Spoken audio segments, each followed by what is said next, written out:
اور کراچی میں ہمیشہ سمندری طوفان آنے لگتا ہے لیکن وہ اپنا رخ موڑ لیتا ہے. ایسا کہا جاتا ہے کہ حضرت عبداللہ شاہ غازی کا مزار یہاں پر موجود ہے اور لوگوں کا یہ عقیدہ ہے کہ اسی وجہ سے کراچی کو کوئی نقصان نہیں ہوتا. لوگ کیا کہتے ہیں مریم حسن سے جان لیتے ہیں. جی مریم بتائیے.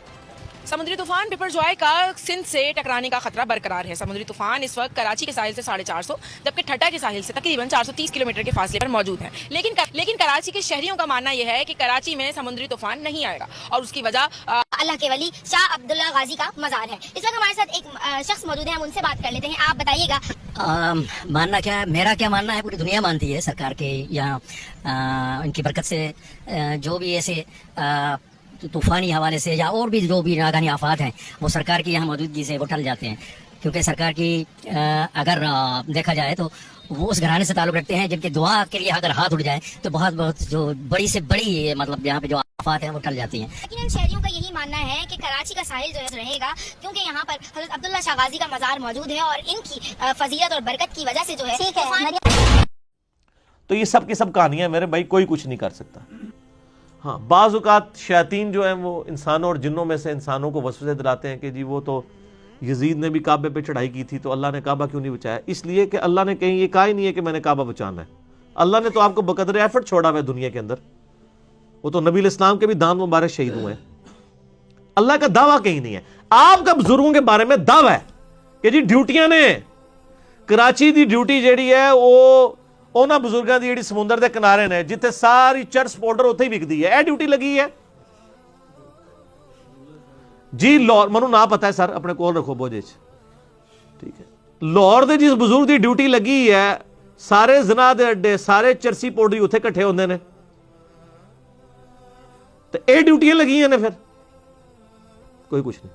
میرے بھائی آج کے اس ماڈرن دور میں بھی جب لوگ دین سے برگشتے ہیں, ہمارے محلے کے اندر آ کے اگر چرسی پاؤڈری کو کرائے کا مکان خرید لینا یا کوئی بدکاری کرنے والے لوگ تو پورا محلہ پروٹیسٹ کر کے وہ کہتا ہے جی انہوں کڈو اتھوں باقی انہوں خراب کرن گے. تو تواڈے بزرگاں دے مزاراں اوتے سارے پٹھے کام ہو رہے ہیں, تواڈے بزرگ انہوں کیوں نہیں اٹھا سک رہے؟ وہ تو نگاہ مار کے طے کر دیندے نے, بم پھاڑ لیندے نے.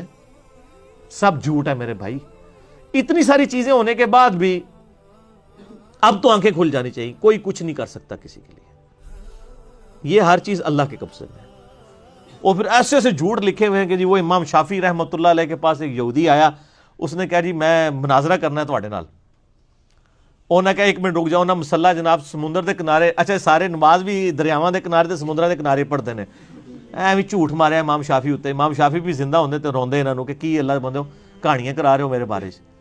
تو امام شافعی رحمۃ اللہ علیہ اور لکھا ہوا جی اس ٹائم ان کی عمر 15 سال تھی. 15 سال عمر تھی تو انہوں نے یعنی مسلح جو ہے وہ جا کے سمندر کے اوپر جو ڈالا اور نماز پڑھنی شروع کر دی, اور پھر انہوں نے کہا ایتھے آ کے میرے نال مناظرہ کر. انہوں نے اتھے جناب کلمہ پڑھا, مسلمان ہو گیا. سبحان اللہ. کہانیاں اتنی بڑی کہانی ہے.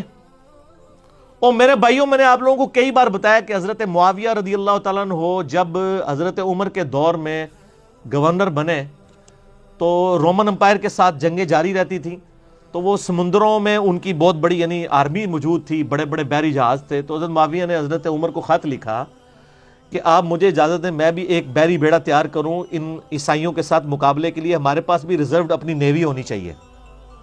اچھا, تو حضرت عمر فاروق رضی اللہ تعالیٰ نے اپنے یعنی سینئر صحابہ کو بلا کے مشورہ کیا کہ اس طرح یعنی جو شام کی طرف ہمیں یعنی بحری بیڑے کی ریکوائرمنٹ ہے. تو اس میں پھر مشورے میں چیز سامنے آئی کہ یہ اس وقت ظاہر لائف بورڈز اور جیکٹس تو نہیں ہوتی تھی. تو حضرت عمر کو یہ بتایا گیا کہ یہ ذہن میں رکھیے گا جب یہ بحری جہاز ڈوبتا ہے نا تو بندہ بچتا کوئی نہیں ہے. ظاہر اٹلانٹک کے اندر اگر آپ گر گئے ہیں تو وہ تو فریزنگ پوائنٹ ہے اس کا آلموسٹ پانی کا, آپ کو تیراکی بھی آتی ہو تو آپ زندہ نہیں رہ سکتے. ٹھنڈے پانی, ہمارے تو یہ گرم سمندر ہے نا, جو ٹھنڈے سمندر ہے اس ویسے ہی بندہ ڈبو کے بھی کاٹ لو تو مرے ہی نکلے گا 2-3 منٹ واسطے بھی. وہ سردی اتنی ہر چیز ظاہر دل بھی فریز ہو جاتا ہے. تو حضرت عمر نے کہا بھئی میں تمہیں اجازت, میں یعنی اپنے ساتھیوں کی لائف سٹیک پہ لگا کے رسک پہ لگا کے میں بیڑی بیڑا بنانے کی اجازت نہیں دوں گا. یعنی صحابہ کرام کے تو کہیں دماغ بھی نہیں سن کہ بابے سمندر تو ٹور بھی لیندے نے. میں تو انہوں ہی دسنا چاہ رہے ہیں کہ کتنی بڑی کہانی ہے. پھر حضرت عثمان کے دور میں دوبارہ سے ریکویسٹ کی گئی تو حضرت عثمان نے پھر ان کو اجازت دی اس حوالے سے کہ بحری بیڑا پہلا بحری بیڑا پھر حضرت عثمان غنی رضی اللہ عنہ کے دور میں تیار ہوا ہے. اس کی میں نے انجینئرنگ کی ہے کہ صحابہ کرام علیہم رضوان ان کو تو یہ وہم بھی نہیں تھا کہ سمندر کے اوپر چلا جا سکتا ہے. سمندر کے اوپر آپ مسلح ڈال سکتے ہیں, سمندر کے اوپر گھوڑے چل سکتے ہیں. وہ کہتے ہیں بندے کے مروان لگے ہو, وہ کہتے ہیں بسم اللہ پڑھی تے پانی اتنے ٹرنا شروع کرتا. سر پانی چھڑ دو, میں تو ایتھے ایک نالے تو کوئی ٹور کے تھوڑا کو بزرگ دسے بسم اللہ پڑھ کے. بلکہ کئی بزرگوں کو تو تیراکی نہیں آتی ہوگی, ان کو تو آپ 8 فٹ پانی میں بھی ڈال دیں تو یہ زندہ نہیں باہر نکل سکتے. جس کو تیراکی نہ آتی ہو سر, وہ 8 فٹ پانی میں بھی ڈوب جاتا ہے, اگر اس کا یعنی 6 فٹ یا 5.5 فٹ قد ہے. اس کو مارنے کے لیے وہ بھی کافی ہے. ٹھیک ہے, یہ سب کی سب کہانیاں ہیں, جھوٹ ہیں, اور انہی جھوٹوں کی بنیاد کے اوپر پوری زندگیاں انہوں نے گزاری ہیں. ایک نگاہ ماری, یہ کر دیا, وہ کر دیا. اور بھائی میرے مسلمانوں کے کتنے ملک تباہ و برباد ہو گیا, آپ کی نگاہیں کسی کام نہیں آئی ہیں. افغانستان ختم ہو گیا, ٹھیک ہے جی, عراق کا تباہ کر دیا, شام تباہ کر دیا, پاکستان کی کمر توڑ دی. آپ کے بزرگ کب کام آنے ہمارے؟ ٹھیک ہے, وہ ہمارے ایک بھائی تھے, آج وہ ملنے کے لیے بھی آئے تھے مجھے بائی چانس, تو اس لیے مجھے ان کی بات یاد آ گئی. وہ عراق میں ہوتے تھے تو بڑے کٹر بزرگوں کے ماننے والے تھے.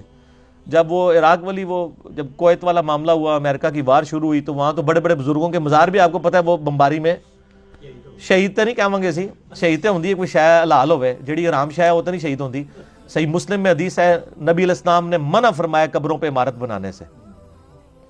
باقی گنبد خضرا اور اس کے حوالے سے میری ڈیٹیل کے لیے یوٹیوب پہ آپ جا کے لکھ لیں تو آپ کو پتہ چل جائے گا قبر مزارات گنبد خضرا, اس کے بارے میں میرا کیا موقف ہے احادیث کے روشنی میں. تو مزارات شہید نہیں ہوئے سر, مزارات جڑے نے وہ بھج گئے بمباری وچ, ٹوٹ پٹ گئے.